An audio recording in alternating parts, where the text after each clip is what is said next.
Today, globally, this disease has claimed over 300,000 innocent lives. And as of this morning, over 4.7 million infections have been recorded across the globe. In some instances, we have seen this disease grow from just a few hundred cases to hundreds of thousands of cases in the space of a month, causing tens of thousands of fatalities. If we do not take additional precautionary measures and get even more serious in implementing existing guidelines, the number of people who will get sick and die is going to rise very sharply. I know that Kenyans are concerned about the impact this disease is going to have on our economy, especially on those sectors that are linked to foreign trade, foreign travel, and production. And even though the measures we are putting in place are inconvenient to all of us, the far worse outcome, fellow Kenyans, is for this pandemic to grow out of control.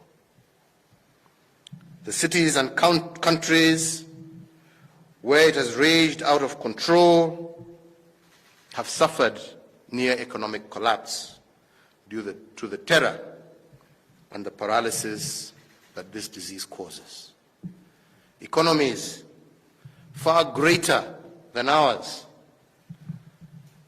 are facing their worst economic situation in many, many years.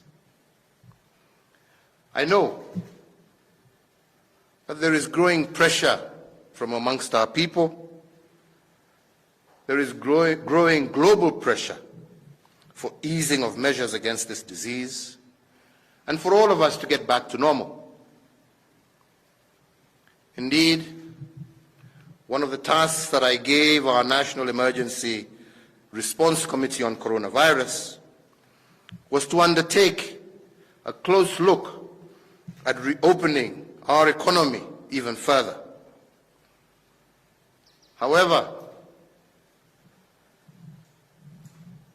their examination of what has happened across the world has found countries like Singapore, Germany, Ghana, that initially had done very well when they eased their restrictions, they suffered very dangerous spikes in new rates of infection. I, like you, am just as anxious for us to get back to normal, to get back to building our country.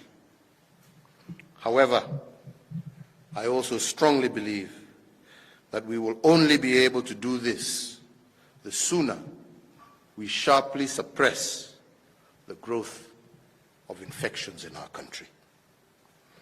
We are therefore going to step up our defense by deploying stricter, more localized prevention actions.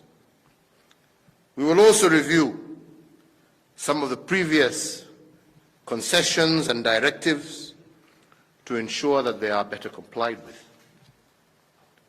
So therefore, fellow Kenyans, in accordance with the advice by the National Emergency Response Committee on Coronavirus and our National Security Council, I am today directing as follows: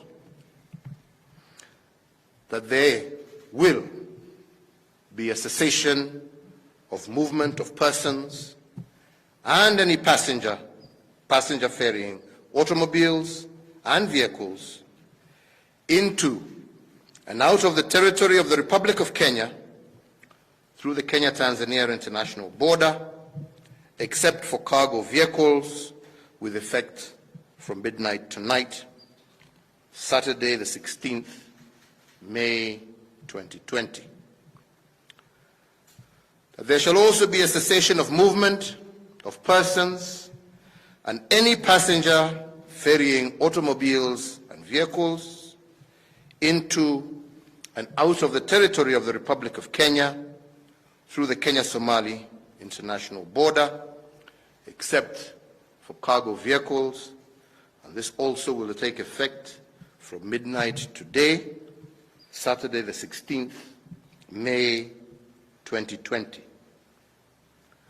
That all drivers of cargo vehicles shall be subjected to mandatory COVID-19 disease testing and will only be granted entry into the territory of the Republic of Kenya if they test negative. That the nationwide dusk to dawn curfew that is currently in force will be extended for a further period of 21 days up to and until the 6th of June 2020. That the cessation of movement into and out of the Nairobi metropolitan area and the counties of Kilifi, Kwale, Mombasa, and Mandera that is currently in force shall also be extended up to and until the 6th of June 2020. The government will continue to take every measure that it can to protect the lives of Kenyans from this pandemic and to plan also for the recovery of our economy post the crisis. The whole world is walking through the valley of the shadow of death. However, I know and I believe that with God's favor and strength, and with the firmness and resolve of our nation, as well as the fidelity of each and everyone in keeping the enemy at bay, God's enduring grace will see us into the light.